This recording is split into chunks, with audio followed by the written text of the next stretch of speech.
ராசாத்தி ஒன்று காணாத நெஞ்சே காத்தாடி போலாடுது. பொழுதாகி போச்சு விளக்கேத்தியாச்சு பொன்மானே ஒன்று தேடுது.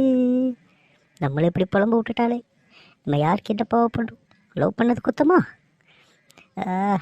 நெஞ்செல்லாம் அடைக்குதே. யார்கிட்டயாவது மனசு விட்டு பேசலாம், சரியாயிருமோ? சரி, அதுக்கு நேரம் ஒருத்தன் வந்திருக்கானே நண்பன்ட்டு, அவனுக்கு ஃபோன் பண்ணி வர சொல்லுவோம். ஹலோ சுரேஷ், எங்கடா இருக்க? வீட்டில் இருக்கியா? கொஞ்சம் சீக்கிரமாக பீச்சுக்கு வரியா? ஆமாண்டா, எனக்கு மனசே சரியில்லை மச்சான். அவன் என்னை விட்டு போயிடுவா போடடா. லவ் ஃபெயிலியர் மச்சான். கொஞ்சம் சீக்கிரம் வாடா, உங்ககிட்ட நிறையா பேசணும்டா. ஒரு வழியாக வீட்டிலேருந்து கிளம்பியாச்சியா? இவன் வேறு லவ் ஃபெயிலியரு கிரீஃப் ஃபெயிலியருன்றான். இவன் பண்ணது ஒன் சைடு லவ், அது எப்படி லவ் ஃபெயிலியர் ஆகும்? கொள்றான் இவன். இதில் வேற மனசு கஷ்டமாக இருக்கான். ஐயோ, இவனை வச்சு என்ன பண்ணுறது? உலகத்தில் நிறையா பேர் இப்படி தான் ஏன் சுற்றிட்டு இருக்கிறான். ஒன் சைடு லவ்வுக்கும் டபுள் சைடில் லவ் பண்ணி ஃபெயிலியர் ஆனதுக்கும் டிஃப்ரெண்ட்டே தெரியாமல் இன்றைக்கி அதை கிளியர் பண்ணுவோம். மச்சான் வந்துட்டியா? என் உயிர் நண்பன்டா நீ, என் உயிர் தோழன்டாடி. கூப்பிட்ட உடனே வந்த பத்தியா? அங்கே நிற்கிற மச்சான் நீ.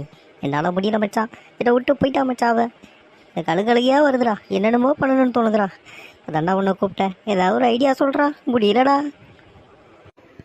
டே சவுக்கு மண்டை, லவ் ஃபெயிலியரா? எதை வச்சுடா லவ் ஃபெயிலியர்னு சொல்கிற? நீ மட்டும்தானே லவ் பண்ண? அந்த பொண்ணுக்கிட்ட நீ சொன்னியா முதல்ல? சொல்லவே இல்லை. அப்புறம் அந்த பொண்ணுக்கு தெரியும். அதை எப்படி லவ் ஃபெயிலியர் நீ சொல்கிற? டே மச்சான், அப்படி சொல்லாதடா. இதயம் முரளி மாதிரியே அவளை என் இதயத்திலே வச்சு லவ் பண்ணடா. உனக்கு தெரியாதா?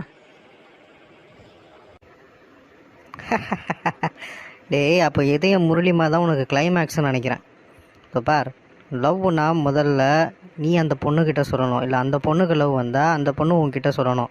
அப்போ தான் ரெண்டு சைடும் புரிதல் இருக்கும். ரெண்டு பேரும் உங்கள் மனசு ரெண்டு பேருக்கும் ஒத்து போதான்னு தெரியும். அப்போ ஒருத்தர் அக்செப்ட் பண்ணுவாங்க, இல்லைனா இன்னொருத்தருக்கு பிடிக்கலன்னா ரிஜெக்ட் பண்ணுவாங்க, இல்லை அவங்களும் அக்செப்ட் பண்ணிப்பாங்க. அக்செப்ட் பண்ணால் ரெண்டு சைடும் லவ் பண்ணுவாங்க. இதுக்கு பேர் தான்டா காதல். நீ பண்ணது பேர் ஒரு தலை காதல், ஒரு தலை ராகம். நீ மட்டும்தான் ராகம் பாடிட்டு இருந்திருக்க. கடைசி வரையும் அந்த பொண்ணுக்கிட்ட சொல்லலை. சொன்னால் தானே அந்த பொண்ணுக்கு தெரியும். சொல்லு. சரி விடு, ஃபீல் பண்ணாத. இப்போ உனக்கு அதுலேருந்து வெளியில் வர்றதுக்கு உனக்கு சூப்பர் ஐடியா சொல்கிறேன் பார். எல்லோரும் டிப்ரெஷன் வந்தால் பைக் எடுத்து ஒரு லாங் ட்ரைவ் போவாங்க. அந்த மாதிரியே நீ ட்ரை பண்ணக்கூடாது? நல்ல ஐடியா தான் மச்சான். ஆனால் உங்ககிட்ட ஒன்று சொல்லவா? இப்போலாம் நான் பைக்லேயோ இல்லை கார்லேயோ போகலான்னு நினச்சேன்னு வச்சுக்கேன், எங்கேயாவது கொண்டு போய் இடிச்சிடலாமா, இல்லை ஏதாவது மலையில் இருக்க அங்கேருந்து கீழே விழுந்துடலாமா தாண்டா தோணுது. இங்கே நான் லாங் ட்ரைவ் போனால் நீ வரியா? நம்ம 2 பேர் போவோமா? ஐயோ, இவனை நம்மளை சாவடிக்காமல் விட மாட்டான் போலியே. எஸ்கேப் ஆயிட வேண்டிதான். அதுக்கு முன்னாடி மக்களுக்கு ஒரு கருத்து. லவ் ஃபெயிலியருக்கும் ஒன் சைட் லவ்வுக்கும் நிறைய டிஃப்ரென்ஸ் இருக்குங்க. ஒன் சைட் லவ்ன்றது நீங்கள் மட்டுமே லவ் பண்ணிவிட்டு அந்த லவ்வை அவங்கக்கிட்ட சொல்லாமல் இருந்தீங்கன்னா, அப்போ அந்த பொண்ணு வேறு ஒரு பையனையோ இல்லை பொண்ணையோ லவ் பண்ணி போயிட்டாங்கன்னா அதுக்கு பேர் தான் ஒன் சைட் லவ்.